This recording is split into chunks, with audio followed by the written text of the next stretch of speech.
Welcome to the wonderful world of wine, exploring all things wine with you. We are your hosts, Kim Simone and Mark Lindsay, and you can find us on Facebook at The Wonderful World of Wine.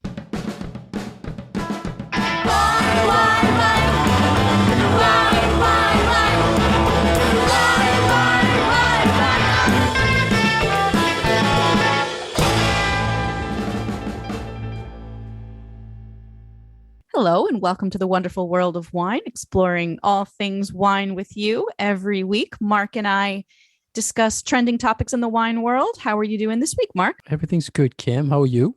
I'm doing okay. So you have pulled together a whole show's worth of really one topic that we do talk about every once in a while, but I think is one of those things in the wine world that most consumers really don't have to think about all that often, but we in the business think about it all the time. And it's what is referred to as the three-tiered system, also sometimes called the distribution system. And it really is the chain of distribution with how wine gets from the winery to your wine glass. And I know recently there has been a lot of chatter about supply chain issues and we can't get things and there's a lot of stuff that's out of stock. So I feel like this is a really apropos topic for a time where we are struggling a little bit with getting things through the supply chain. I thought it would be good for our listeners who may not know the laws of how wine review that. And then there was a lot of follow-up articles related to that about buying online and how that relates to this system and if it's hurting the system.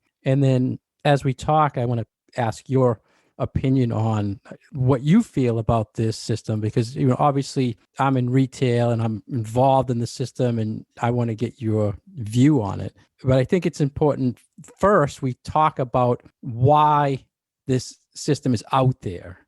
And when we talked about prohibition, we mentioned it, and we talk about three-tier a lot. So first off, after prohibition ended, the government said, we have to control this alcohol so it doesn't get out of control again. That's why we had prohibition. So if we're going to start up drinking again, let's control it. So each state had to choose how they want distribution to be done. So the state could take control of it, or it could be a three-tier system. So Massachusetts chose the three-tier system. New Hampshire, our closest, in Pennsylvania, those are state-run distribution. So you have to go to a state liquor store in those states to buy liquor.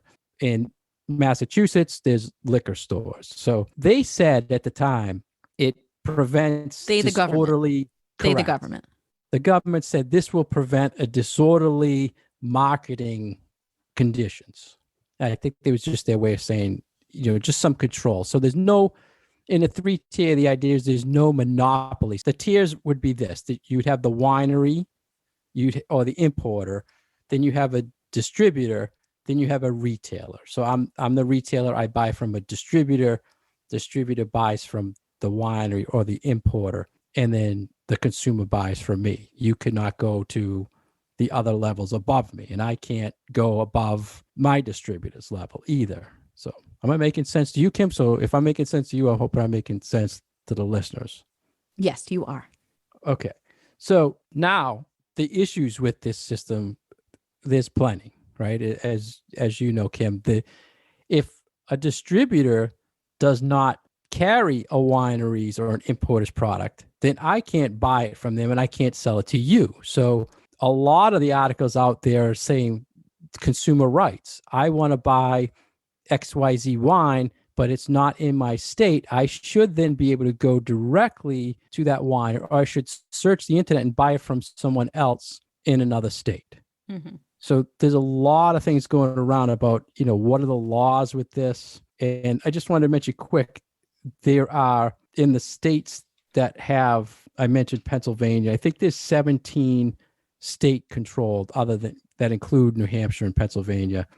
All the rest are three-tier except for Washington State, which is a real weird one. They used to be state controlled and then they went rogue somehow and did something totally different. But how is Washington run now? Do you know? I think they can buy directly. So the retailer can buy from a distributor, or can buy directly. Directly from the importer or the winery itself. Correct.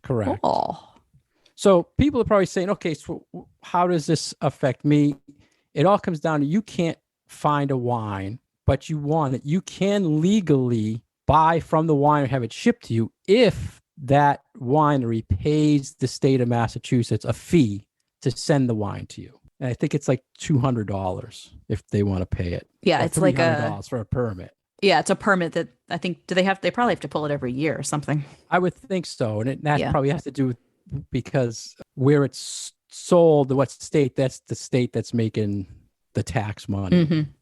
And residents by law, consumers are allowed to get 12 cases of wine per year per winery delivered to them. Which is a fair amount of wine. It's a huge amount if you want. I mean, just per winery. So Per winery. Yeah, you could go, really crazy on that.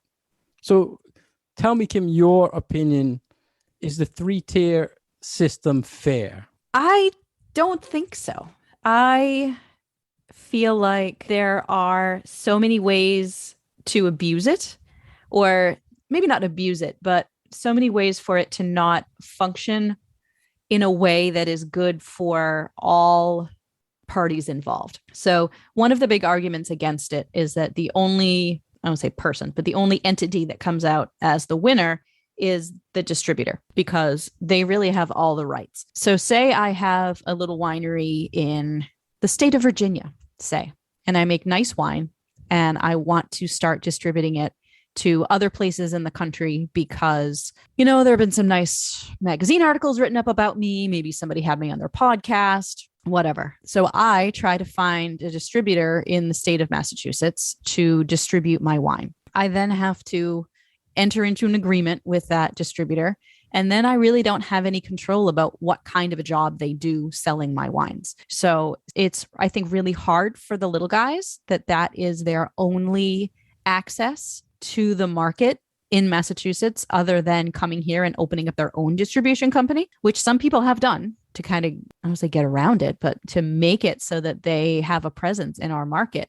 But as more and more small distributors get bought up by big distributors, or as really big supermarket chains that have their own distribution network come into the state, it is, I think, harder for those little guys to really get traction on their brand.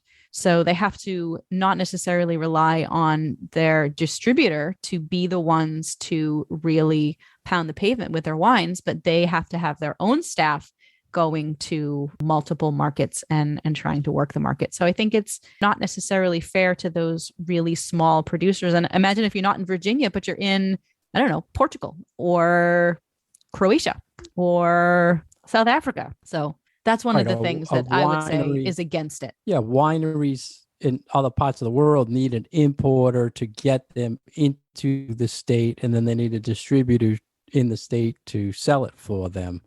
So it's a lot of work. But think of it this way, Kim. If you're a consumer of wine, you can bypass the system. But if you're a retailer, you can't bypass the system because of the distributor. So like you said, you can't order directly from that winery and then sell it in your store. Whereas if I wanted a case of wine and I didn't mind paying for the shipping, and that winery that I wanted the wines from has a license permit, did you call it? Is it a permit to ship to me in Massachusetts? Then, that at least is the way that I can get around it as a consumer. But it's, harder for you. So they're saying originally it prevented monopolies. So no one could control, but in a way, I'm kind of taking this from hearing what you said. But I don't think they were thinking about really wine necessarily, but they weren't really thinking about wine when they made these rules. They were thinking about liquor and beer. Right. In general. Right. And the beer thing went crazy because all the small beer distributors said, I don't want to go with these big guys. And they kind of broke away. And they changed some laws for beer that they could distribute if they had under so much volume by themselves. So that was a whole other can of worms. But this is a wine show, so we'll talk about the wine. So there was another article, Kim, about Tom. Is it Wark? Is that how you say him? Yeah. And he's a very famous writer in the wine world. He was saying he found a website that was promoting how good the three-tier system was. Mhm. And he thought it was kind of a propaganda site that was put out by the big multi-state wholesalers. So It didn't sound like he had to do a whole lot of digging either to come to that conclusion. Right. So, and a lot of our listeners probably don't know this, but a lot of the people who are distributors here in Mass also are in Rhode Island. They're also in New Hampshire. So they multi-state. So according to his article, there were two multi-state wholesalers that control 50% of the U.S. wine market, which I thought was unbelievable. But he didn't mention, I would assume one is Southern. Do you know who the two big ones are? I don't, but Southern has to be. They're always talking about the people. I mean, they're one of the bigger distributors, and there was always talk that they're going to buy someone out in the state of Mass all the time to get in the state. But what did you think about his take on the I think that he's probably completely correct. It doesn't look like the creator of that particular website really went to any great lengths to hide really what they were doing, because they had no organic social media reach. You know, it was all just company people. You know, it sounds like, I don't know, somebody in a marketing meeting was like, hey, this would be a great idea to do. But I don't necessarily know if it was the smartest thing to do. So the site he found, they were supporting the three-tier system. And one of the things they said was the three-tier system is good for the supply chain. Now, when COVID happened and everything shut down, there was no supply chain. So I don't know. It didn't matter if you were three-tier or state controlled. No one was getting any product. So I don't understand that. It doesn't sound like it's good for the supply chain right now, because my distributors are out of everything. No. Yeah. So that didn't make sense. They made the point that a three-tier system protects monopolies. Now, I don't know. I had to ask you this, Kim. Like, Martignetti owned the store that you worked in, and they were a distributor. Yes. It must have just been a separate business, but they used the name. So I was always wondering how that. Yeah, I don't know how I don't know how they got around that. Because technically, a distributor couldn't own a store, and a winery can't own a store. So they kind of kept the tiers separate. But I don't know, just going off on that. It also said it offered the consumer a choice of large versus small. And I totally don't agree with this as a point for the three-tier system, because like you were saying, Kim, the distributor is really deciding who they feel is large and small, who they feel they should back, and who they feel should be on the store shelves, and who they feel should sell to me. And I have no choice but to look at what they have to decide what I want to sell. So, and I think it is to the detriment of the small ones. Yeah. Because, you know, if you're that little guy and you get lost in the shuffle because you don't have the brand power or you don't have the name recognition, then that is not a system that is benefiting you, and it's benefiting the other guy that has this brand power and a lot more going for it. So that, I think, is one of the arguments against it. And there's another level where the cost is going to change. So the distributor has to make money, right? The wineries go into the distributor, that they have to make money before they sell it to me to sell to you. So to me, it adds another level of cost. And I've seen where there's a wine. Well, here's an insider tip for everybody.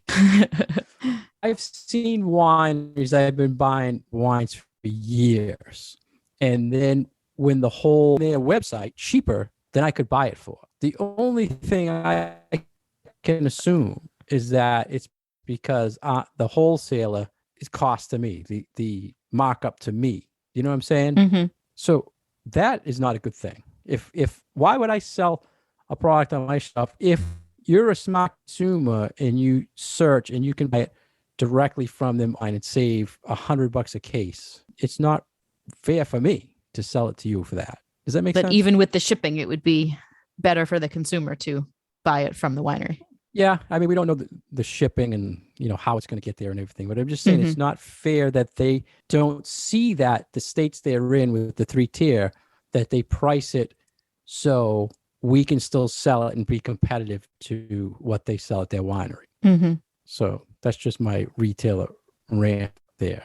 But I think that wineries do try to take that into consideration when they are pricing in their tasting rooms and at the winery, because they don't want to necessarily mess with the market because they know that their sales will go down in the retail market if someone wants to buy one of their wines, only, sees that price online, but really maybe can't order it directly from them because of what state they live in or whatnot. So I feel like there is, I don't want to say less of a chance of that happening, but I wonder how often that does happen, where you see that the price at the winery is way lower than it is in retail. Yeah, I think over the years, unfortunately, more and more wineries doing things with pricing, not just wine, but any liquor in general.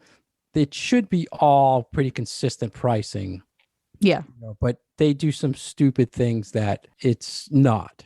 And it looks, I think it looks bad for them because everybody's at a different price point. So no one really knows what that value of that right and that's what I mean is that I feel like that, especially when we have places where people can look up prices at their fingertips on their phones, like we're not necessarily having to go to a magazine to to look at what's the price of that wine. We have instant access to those things, and if you're seeing that the price for that bottle is all over the map, then I think there is a little bit of maybe consumer distrust if that is something that is happening.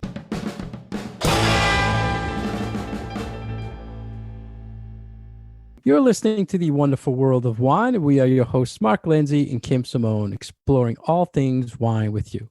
If you'd like more information about Kim, please go to her website at commonwealthwineschool.com. If you'd like more information about myself, please go to franklinliquors.com.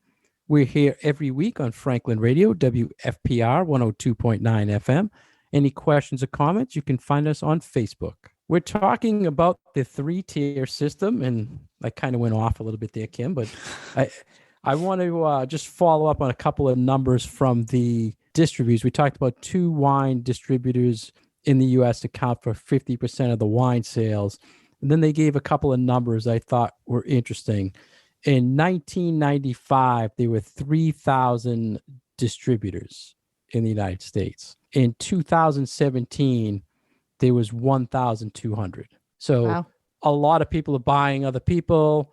A lot of the small guys go out of business. A lot of changes. And then they had some stats about the wine market, the global wine market, 418 billion in 2020. They're figuring it's going to grow 6.4% till 2028. So the market is still huge, even though there's these 3-tier systems that probably not all things are in the market. Mm-hmm. And I heard a story just recently where there was an Italian wine show in Boston, and most of the people there were people from Italy just trying to find people to bring their wines into the state. So they I went to that one. With Gambro Rosso. Yeah, I went to that one. So most of the people there are just trying to get their products. They're here showing you can't get it in the state, but they want. I wouldn't say that it was most of, but there was an entire section. I would say maybe 25 to 30% of the tables were folks that were trying to find local distribution. That's what they're dealing with. Mm-hmm. So we had another food and wine aesthetics article, and it was talking about why are consumers reluctant to buy online. So do you think, Kim, that wine consumers in the state of Massachusetts, because we have access to wine, might not think that they can buy online or need to buy online? I don't know. This article actually did get me thinking, they're right. I don't really know that I have ever spoken to, say, one of my friends who is buying wine online.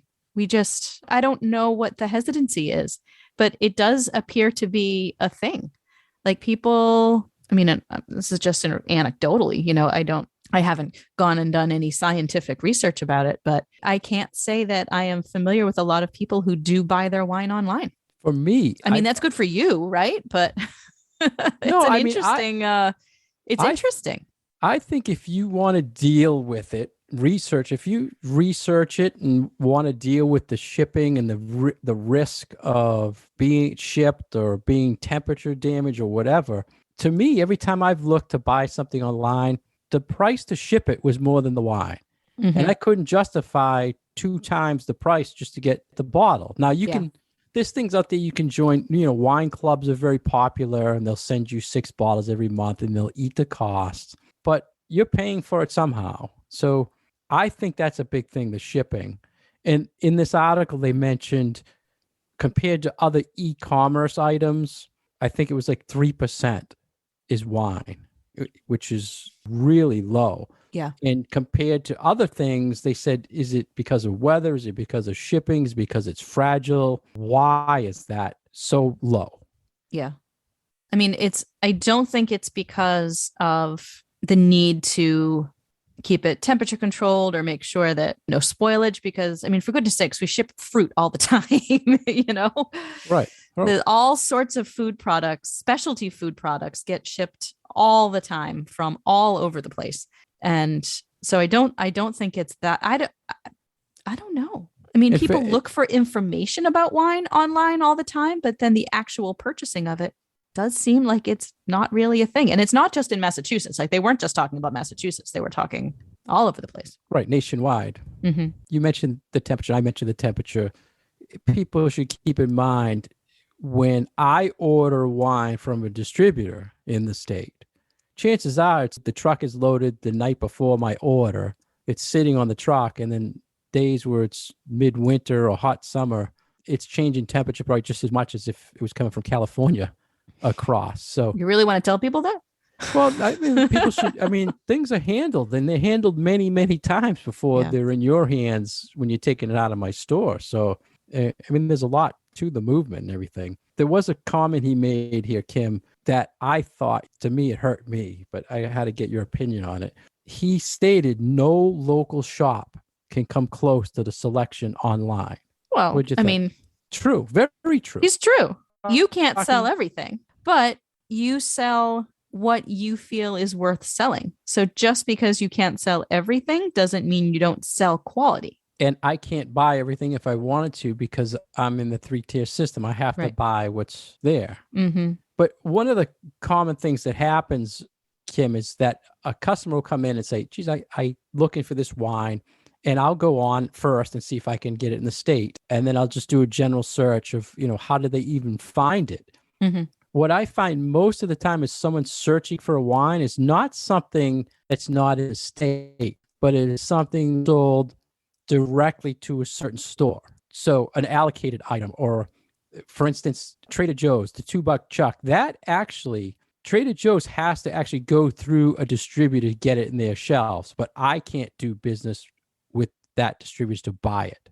Right. So a lot of times people come in with some winery that, and I'll look it up, it's not in the 3-tier, I can't buy it. But when I search it, the store that sells it comes up. Right. And I probably know what store you're talking about.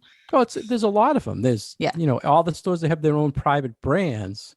People should just they're still going through somebody, a distributor, to get that product into the state. Someone has to be paid something to handle it to get it to their shelves. I did always wonder about that with brands that were, I don't know if you call them house brand or exclusive to one particular store. Like, how does it work for them? It has to be cleared through someone in that second tier, usually for $1, $2 a case or whatever, and then goes directly to them. Got it. And you've probably run across this too, where, and I don't know how in a 3-tier system it's right, but allocations. I mean, you working in the restaurant, you could get a wine that I couldn't get at retail, but it's in the system. Mm-hmm. That's all the distributor making that rule, correct? Yeah, I think that's what it is. Or it's been told to them by the winery. So I know that there have definitely been instances where a winery has specified this is for restaurant only. Don't sell it to retail. Restaurant only. Yeah. See, so that was at the behest of the winery itself, whether they felt that they were making their wines seem more exclusive by only letting people have them at a restaurant or whatever. I never understood how, and it's all legal within the system. So it's just another limitation of the system where there's allocated items, or you'll get someone looking for some crazy special bottle, be it wine or liquor or something. There's only 3 that come into the state, 3 bottles. You're never going to have a chance to even get it through the 3-tier system. So yeah, what else those are all going to Bill Belichick and Robert anything Kraft. Else in the special. So anything else on the 3-tier? Just that I think it's articles.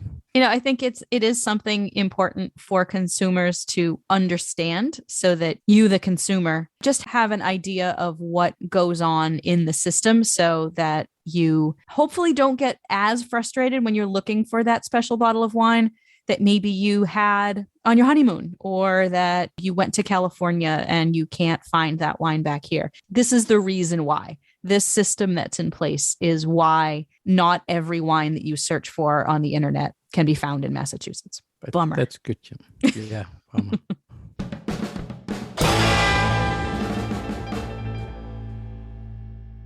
Thank you for joining us today on The Wonderful World of Wine. We've been your hosts, Mark Lindsay and Kim Simone, exploring all things wine with you. You can find us on Facebook at The Wonderful World of Wine. You can find us on Twitter at Wine Education. All our past episodes are on SoundCloud or iTunes. We're here every week on Franklin Radio, WFPR 102.9 FM. If you want any information about Kim, you can find her at CommonwealthWineSchool.com, and you can find myself at FranklinLiquors.com. We'll talk to you next week. Cheers. Wine, wine.